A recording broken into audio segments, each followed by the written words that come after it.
Hey y'all, Conservative Brother Daily here, bringing you guys another CBD rant, election special, if you will.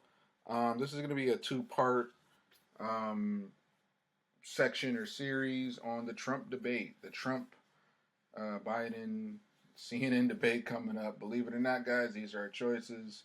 So I've been getting these advertisers on my Spotify, like on all the time. It's a little frustrating, but at the same time, these are our choices. This is what we have to go with. So I think I'm going to call this one Trump debate, Trump Biden debate, round one, the predictions, and then tomorrow, after watching the debate tonight, I'm going to do Trump Biden 2024 debate round one, the aftermath. So today, this video you're going to get is just my predictions, the predictions. And then tomorrow will be part two where I go over the aftermath, what we have to struggle through tonight. So a big red flag for me, even though I'm kind of, on the Trump train, if you will, is just the fact that, for 2 years, Biden has avoided debates. Trump has brought up the topic multiple times, brought up the challenge, and now that we're in this 2024 election year and Trump is just, Biden's just sort of lagging in the polls, worst historic record for a president as far as approval rating goes. I'm going to get into all the other things as well. He now has the audacity to be like, yeah, let's do this debate, or here you free on Wednesdays. And kind of trying to, in a weird way, play offense when he's been nothing but on defense. And once again, this is really weird territory we're in. I think this is the first time ever there's been a presidential election this early. And the sad part is, I think either the Democrats know Biden doesn't have that much time left. He doesn't have till September to try and win the people back. So they're just throwing tradition out the window, and they're doing a debate in June versus usually the earliest presidential debate. The first of three is like in September. Sometimes as late as October. So that just shows that Biden and Democrats are kind of freaking out. They're just pretty much throwing what they can at the wall.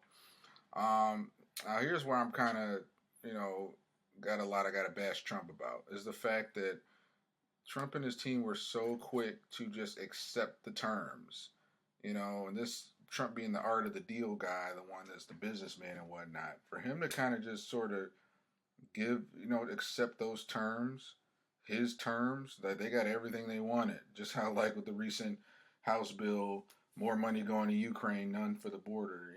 Biden, Democrats get all they wanted. So it's just very interesting to me that he was just so quick to go to CNN, like the worst sort of place where you got targets on your back. You're going into the lion's den. So he doesn't, and I think Vivek, I remember, brought this up one of the Republican GOP debates last year. Like, why are we going to these mainstream outlets that do nothing but lie, nothing but twist stuff around, and we go to these channels with these record low ratings, with these establishment moderators and news anchors who have been lying about all types of stuff. They all got Trump derangement syndrome, and they can't wait to cut you off or to deny things and all that stuff. And you're playing like it's like you're playing tug of war. So this whole history of that, the town hall last year with Trump and Caitlin Collins, and it was like it was Trump versus Caitlin Collins. She couldn't just be a moderator of a town hall. She had to be like, no, well, no, you have to deny the, and just fighting him tooth and nail. And it's like, are you debating Trump or are you just a moderator? So there's this whole history with CNN of that. And I'm just like, I get it, Trump. You got to do what you got to do and maybe jump on the opportunity. But just the fact that there were no counter terms, Biden sent all these terms like, in his camp sent all these terms like, well, there's going to be a mic where the moderator can mute the mic if someone starts talking or doesn't answer the question.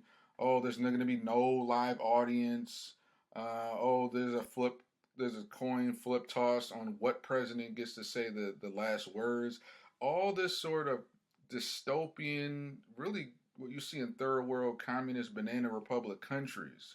And what happened to free press, free public square, free sort of none of this comes off as free. It comes off as very staged, where Trump is getting all these chains and shackles and ball and chains put on him, and then Biden and Democrats, they just got the pick of the litter because they're getting everything they want as far as setting this thing up. So I think Charlie Kirk did a good job. He did a show a couple days ago called "The Five Debate Traps That Trump Must Avoid," and I think this is very real. I think he needs to really consider this. And I think one of the debate traps the guy needs to avoid is one of the things he needs to avoid is the fact that Biden's going to throw. He's a convicted felon. He's a convicted felon. January 6th, he wants to take away your abortion rights, or what they call reproductive rights, really just abortion rights. And I think Charlie did a good job of talking about how Trump needs to keep bringing it back to kind of the Reagan, are you better now than you were 4 years ago? He needs to stick to like, okay, is a 10 million plus illegal immigrants in our country, is that, and all the damage and murders and happening, is that worse than a few hundred rednecks breaking a few windows around the Capitol Hill? So there's just little things like that where you need to bring up his record. I think the last thing Trump used to do is talk about 2020 was rigged and all that, because they'll still say that's the big lie. That's the law. So even though we all know the truth about the 2020 election, it's just not worth it for a lot of the normie, moderate people at home who don't want to hear that. They want to hear about you moving forward. What are you going to do to close the border and record inflation? So that's things Trump needs to sort of talk on. Now, this is what I think is going to happen, because this is once again the Trump Biden 2024 debate round one, the prediction. These are my predictions. I think that they are going to do everything they can. Any one little line zinger that Biden has, which is just weird jabs based on misinformation about Trump, the media is going to use that the next day. Like, oh, look how sharp he was. Oh, they got this little 5-second, 10-second zinger. So they're going to try and look for those moments. Other thing they're going to do is that I predict that when Trump's still going to have an issue talking over Biden, he's going to interrupt them. So there's going to be a lot of that. And I'll admit Trump does that more than Biden has. I mean, in the 24 years ago, Biden was doing that a lot too, but that's one thing Trump's going to work on. Trump is going to be interrupting and saying, hey, what do you mean? Oh. So there is going to be that, and they're going to use that to do more of this sort of like, oh, well, no, sorry, but Trump, that's not true. Like, as soon as Trump starts talking about something, even if he gives an answer to a question, CNN and Caitlin Collins, they have all done this, and Dana Bash and Jake Tapper, these are Trump derangement syndrome people too. They're going to treat the fact that he didn't answer the question with the answer they wanted as a no, Trump, that's just misinformation. You can't say that. No.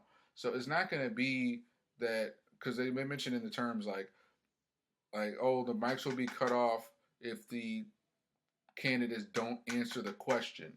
The code behind that is that if they don't answer the question we like, because then we could say, no, we're news journalists here. No, we can't spread misinformation. Trump, sir, no. So anything any answer comes to the border, inflation, the illegal migrant crisis, anything Trump says that isn't the answer they want, that will be the justification for the first talking over them. Like, no, you can't say that's not true. Not even just letting them talk. Like, I'm sure Biden is going to be 3-on-1. Jake Tapper, Dana is going to be 3-on-1. Where if Biden is going to have the chance to interrupt. They might one or twice say Biden, hey, please. They'll play along.